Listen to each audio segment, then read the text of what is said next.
चंद की जय। श्रीमद् भगवत महापुराण की जय।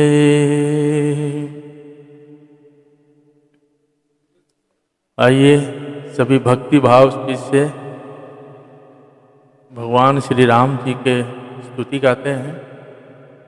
आइए। श्री रामचंद्र कृपालु भजमन हरण भव भय दारुणम नवकंजलोचन कंज मुख कर कंज पद कंजारुणम कंदर्प गणित अमित छविनव नील नीरज सुंदरम पटपीतमानहु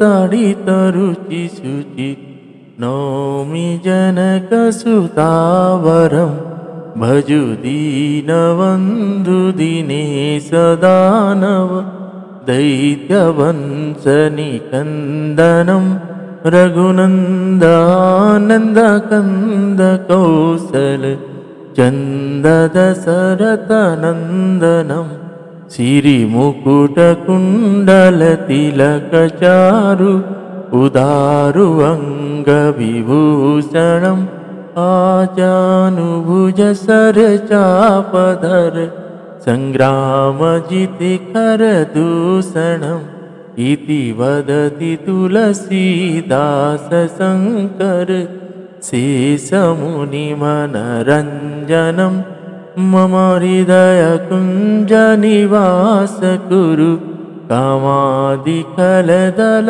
गंजनम मनुजाहिराचेहु मिली सोवरु सहज सुंदर सावरो करुणा निधान सुजानशील स्नेह जानत रावरो एहि भांति गोरिय शीस सुनिसिया सहित हिय हरसियली तुलसी भवानी पूजी पुनि पुनि मुदित मन मंदिर चली तुलसी भवानी पूजी पुनि पुनि मुदित मन मंदिर चली जानी गौरी अनुकूल सियाही हर सुन जाई कई मंजुल मंगल मूल भाम अंग फरकन लगे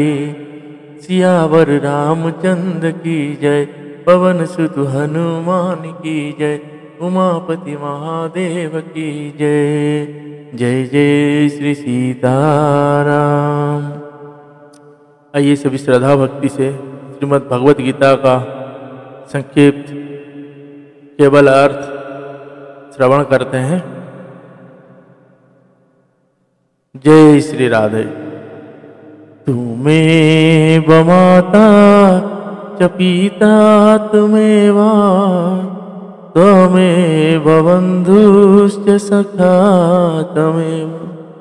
तमेव विद्यं द्रविणं त्वमेव सर्वं मम देव त्वमेव सर्वं मम देव त्वमेव सर्वं मम देव। पांचवा अध्याय। अर्जुन बोले, हे कृष्ण, तुमने पहले कर्मों को त्याग करने को कहा, फिर कर्म करने को प्रशंसा करते हो। इन दोनों में जो अधिक हितकर है वह एक बात निश्चय करके बतलाओ। श्री कृष्ण जी बोले, कर्मों का त्याग और कर्मों को करना ये दोनों ही मोक्ष देने वाले हैं, परंतु इन दोनों में कर्म त्याग से कर्म योग हितकर है। जो किसी से द्वेष नहीं रखता, ना किसी पदार्थ की इच्छा ही करता है, वह नित्य सन्यासी है। ऐसा पुरुष संसार बंधनों से छूट जाता है। सांख्य और योग कोई मूर्ख लोग ही पृथक पृथक कहते हैं, पंडित नहीं कहते। जो इन दोनों में से एक में भी अच्छी तरह अतीत हो जाता है, उसको दोनों का फल प्राप्त होता है। ज्ञान योगियों को जो स्थान मिलता है वही कर्म योगियों को प्राप्त होता है। ज्ञान योग व कर्म योग एक ही है, जो ऐसा देखते हैं वही उत्तम है। कर्मयोग के बिना संन्यास को प्राप्त होना दुष्कर है।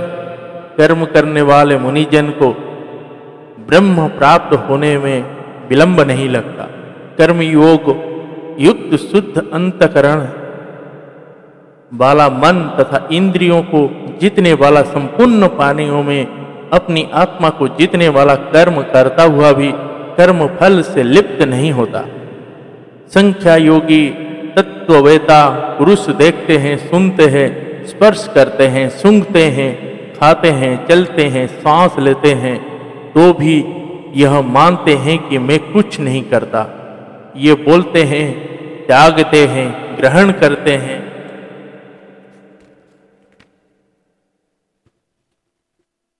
परंतु यही मानते हैं कि मैं कुछ नहीं करता। यह बुद्धि धारण करते हैं कि इंद्रियों ही अपने अपने विषयों में वर्तित है। जो प्राणी ब्रह्म को अपने कर्मों की आसक्ति को अर्पण कर कर्म करता है, वह पाप में लिप्त नहीं होता। जैसे कमल पत्र पर जल नहीं ठहरता, योगी जन शरीर से मन, बुद्धि तथा इंद्रियों को आसक्ति से रहित आत्मशुद्धि के निमित्त कर्म करते हैं। योग युक्त पुरुष कर्म फल त्याग कर मोक्ष रूप शांति को लाभ करता है, और जो योग रहित है वह कर्म की इच्छा से बंधन में पड़े जाते हैं। सब कर्मों को मन से त्याग करके प्राणी इस नवद्वारों की देह रूपी पुरी में ना कूच करता है, ना कराता, वह आनंद पूर्वक रहता है। परमेश्वर किसी कर्म में किसी को प्रवृत्ति नहीं करता, कर्म और कर्म फल को उत्पन्न नहीं करता। ये सब प्रवृत्ति द्वारा होते रहते हैं। परमेश्वर कैसे किसी के पुण्य तथा पाप को नहीं लेता। ज्ञान जो अज्ञान से आच्छादित है, उससे जीव मोह को प्राप्त हो जाते हैं, परंतु आत्मज्ञान के द्वारा जिनका अज्ञान नष्ट हो गया है, उनका वह आत्मज्ञान परमेश्वर के रूप को ऐसे भाषित करता है जिस प्रकार सूर्य संसार को प्रकाशित कर देता है। उसी परमात्मा में जिनकी बुद्धि स्थिर है, उसी में मन लगाते हैं, उसी में निष्ठा रखते हैं, और जो सदा उसी के ध्यान में लगे हैं। ज्ञान द्वार जिनके सब पाप नष्ट हो गए हैं, वह इस संसार में जन्मते नहीं। जिसके मन में इस तरह ही समानता उत्पन्न हो गई है, उन्होंने इस लोक में जन्म मरण रूप संसार को जीत लिया है, क्योंकि ब्रह्म निर्दोष और सर्वत्र समान है। इसलिए वे ब्रह्म को प्राप्त हो जाते हैं। जो प्रिय पदार्थ को पाकर प्रसन्न और अप्रिय को पाकर खिन्न नहीं होते, ऐसे स्थिर बुद्धि वाले ब्रह्म को स्थिर जानो। बाहरी पदार्थों में जो चित्त को आसक्त नहीं होने देता, वही आत्म सुख का अनुभव करता है और ब्रह्म में अंतःकरण को मिलाकर अक्षय सुख मोक्ष प्राप्त करता है। इंद्रियों के स्पर्श से जो भोग सुख देते हैं, वे वस्तुतः दुखदायी होते हैं। उनका आदि भी है और अंत भी है। हे कौन्तेय, ज्ञानी लोग ऐसे भोगों में रत नहीं होते।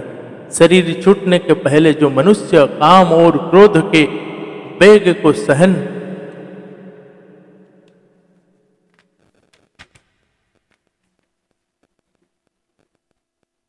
करने में समर्थ होता है, वही योगी और सच्चा सुखी है।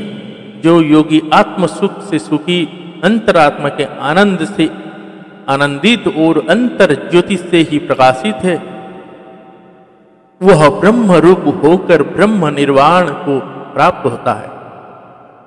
पाप जिनके नष्ट हो गए हैं, कुबुद्धि दूर हो गई है, मन को जिन्होंने बस में कर लिया है, जीव मात्र का जो हित चाहते हैं, ऐसे योगी को ब्रह्म निर्वाण मिलता है। काम तथा क्रोध जिनमें नहीं, मन के वेग को जिनने रोक लिया है, ऐसे आत्मज्ञानी योगियों को ब्रह्म निर्वाण सहज ही प्राप्त है। बाहरी पदार्थों के संयोग से अलग रहकर दोनों भौओं के बीच में दृष्टि लगाकर नासिका के भीतर चलने वाले प्राण तथा अपना वायु को सम करके इंद्रिय मन और बुद्धि को बस में करके इच्छा भय व क्रोध को त्याग कर मोक्ष की इच्छा करने वाली योगी जीवन मुक्त है।